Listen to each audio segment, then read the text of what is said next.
Je suis Dominique Villaume, le directeur général de l'association Mémoire et Perspective. Cette association regroupe 7 établissements répartis sur l'ensemble des Vosges. Nous avons un budget de fonctionnement de 25 millions d'euros pour 583 lits et 345 équivalents temps plein.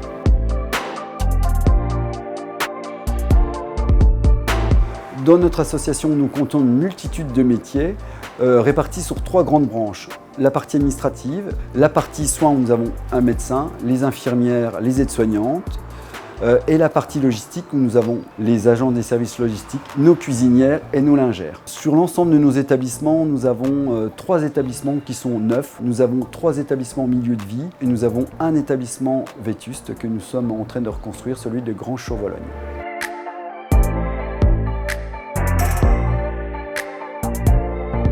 La démarche TMS Pro a ciblé 4 de nos établissements, mais nous avons fait le choix de faire rayonner le fruit de ce travail sur l'ensemble de nos établissements. Les 7 directeurs ont donc été formés à cette démarche en 2021. Saint-Dévodat, c'est 88 résidents. Donc il y a 14 personnes en unité de vie protégée et 60 salariés. Notre bâtiment de 7000 m² était à l'origine un ancien séminaire.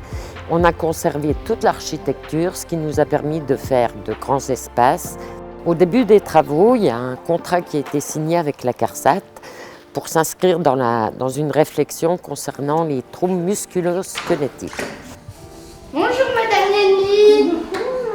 Ça nous a permis d'intégrer un maximum de matériel. On a 75% des chambres qui sont équipées de rails. Les 25% qui nous restent, on a acheté un matériel d'élèves malades, ce qui permet aux soignants de faire les transferts de nos résidents confortablement pour les salariés et les résidents. Et merci aussi.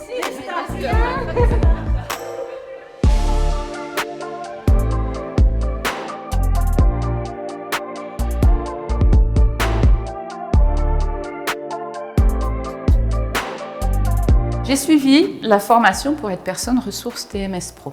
Donc la démarche a été déclinée sur les 4 établissements ciblés, même s'ils font partie de Mémoire et Perspective, ils ont chacun leur conception et leur organisation. Donc au sein de chaque établissement, il a été constitué un groupe de travail au sein duquel on a essayé, donc, dans la mesure du possible, qu'une AS, qu'une ASL, qu'une infirmière ainsi qu'un membre du CSE participent. Sur certains établissements, l'ergonome de la médecine du travail a été intégré et la direction est présente. Chacun des groupes a donc passé en revue les situations professionnelles de travail de l'ensemble des salariés afin d'identifier les plus à risque. C'est le transfert des résidents et la cuisine qui se sont révélés être le plus à risque, à la suite de quoi un plan d'action a été élaboré. En raison des contraintes actuelles, le manque de personnel, de temps et surtout moyens financiers, certaines mesures de prévention ont été déclinées sur le terrain et les autres le seront progressivement.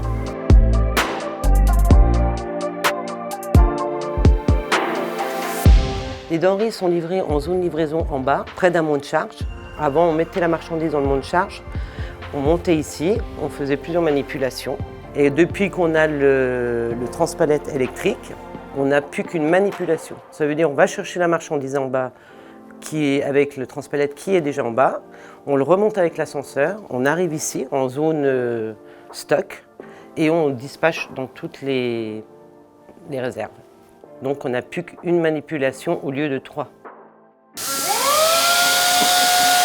Les normes d'hygiène nous obligent tous les jours à faire un nettoyage, le sol, les murs. Et avec un balai-brosse, c'est très fatigant parce qu'on a quand même une grande surface de cuisine.